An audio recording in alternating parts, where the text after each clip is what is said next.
Hello, hello, hello. So I just finished the Evil West, so I'll bring a new analysis. As you guys can see here on this other side, apparently ChatGPT,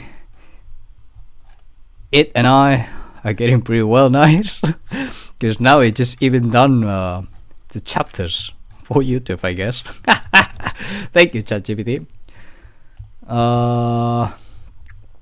So let's get into it. 1 second. I don't know if it's here. I'll put the trailer on the background. Let me just lower it down the volume a little bit. I'm not sure. Well, I'm not sure how high or low is it sounding, but I'm just going to talk and fuck it. Right, Evil West. I think it's an 8 out of 10 game. I just finished the game on Xbox Game Pass. It's a solid third-person action game hindered by its dull narrative and lack of extra modes.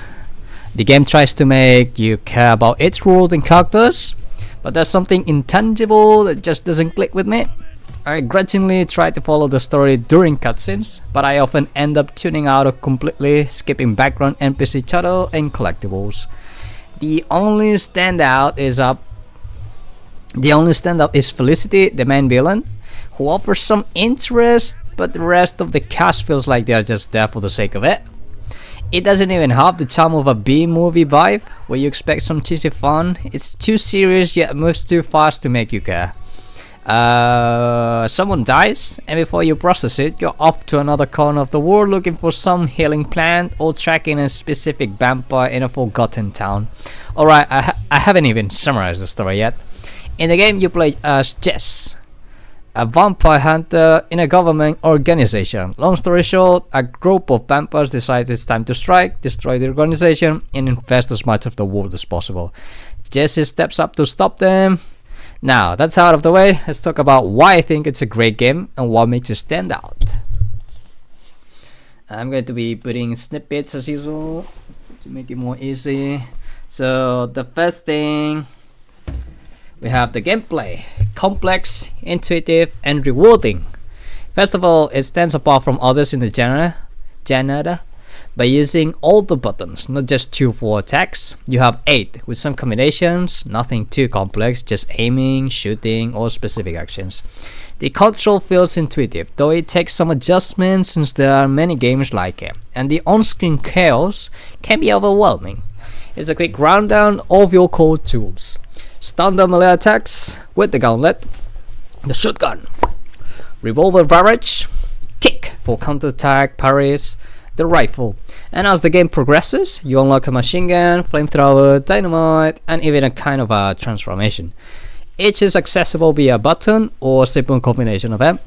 On top of that, there's a skill system that tweaks gameplay. Some upgrades focus on the gauntlet's electricity, while others enhance firearms. Environmental elements also deal damage, and there's a move that lets you toss enemies into hazards or into each other. On the defensive side, you have a healing ability that recharges through attacks.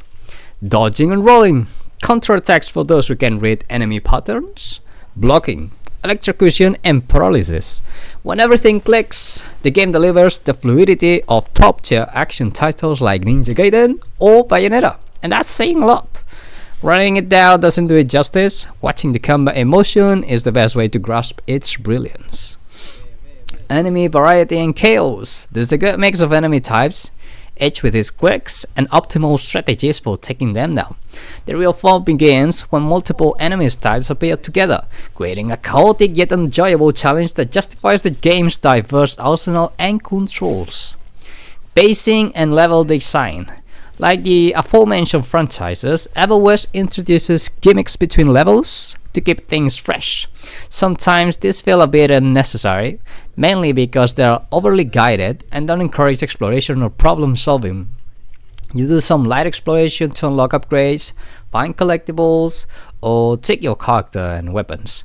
There are basic hand-holding puzzles and occasional shooting minigames, like on a minecart. My main gripe with level design is how inconsistent it can be. For example, you might need a whip to cross a gap, but you can't burn a bush in front of you. even though you can burn the one next to it, forcing you to take a convoluted path, or you'll find yourself unable to jump over a tiny ledge until you move a box, yet Jessie can leap across much wider distances elsewhere. It's a kind of design that feels outdated and arbitrary. Boss fights. The bosses are a definite highlight, often serving as a climactic endpoint to a chapter or level.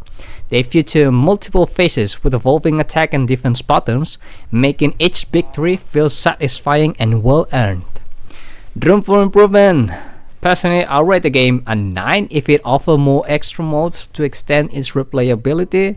My playthrough lasted about 10 hours on normal difficulty, and beyond the difficulty selector or New Game Plus, there's not much to keep you coming back. Hopefully a sequel adds more. And my final thoughts. Flying Wild Hog once again proves they are masters of their craft, tackling a genre they've rarely explored and delivering an outstanding result. Despite its flaws, Evil West stands as a unique, rewarding action game the fans of the genre shouldn't miss. And yep, that's my opinion, that's my review, and I hope you like the game, and I hope you give it a try. I hope you give it a try actually. Where is it available? Xbox, PS4, PS5, Xbox Series, and probably PC. So yeah, it's available on most of the modern platforms. Give it a try, please. I really want a sequel, and I hope we get it. And I hope we get it soon or in the future, not so distant future. So yeah, ciao ciao. I'll see you on the next one. Nice.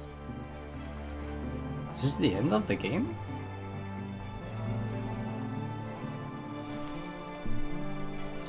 Oh shit, it is the end of the game. Okay, that was a great ending.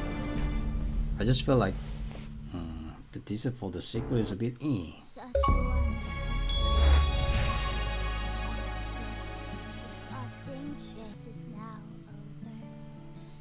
a beautiful